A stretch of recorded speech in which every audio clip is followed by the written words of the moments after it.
Auxiliary verb বা helping verb. Auxiliary verb 5 ধরনের হয়: be verb, have verb, do verb, modal auxiliary verb এবং semi model.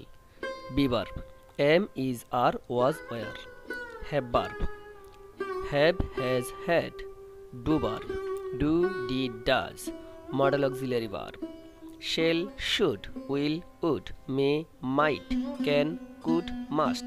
Semi modal: need to, dare to, used to, ought to। মূলত এই 24টি auxiliary verb. এছাড়াও be verb এবং have ভার্বের সাথে টু থাকলে সেমি মডেল হিসেবে ব্যবহৃত হয়, যেমন am to, is to, are to, was to, were to, have to, has to, had to. Sentence গঠন করতে অক্সিলারি ভার্বগুলি খুবই গুরুত্বপূর্ণ। ম্যাক্সিমাম ক্ষেত্রেই অক্সিলারি ভার্ব ছাড়া সেন্টেন্স গঠন করা যায় না। এছাড়াও অনেক ক্ষেত্রে অক্সিলারি ভার্বগুলি মেইন ভার্ব হিসেবে ব্যবহৃত হয়। অক্সিলারি ভার্বগুলি কখন মেইন ভার্ব হিসেবে ব্যবহৃত হয় তা আমি আমার পরবর্তী ভিডিওতে আলোচনা করব।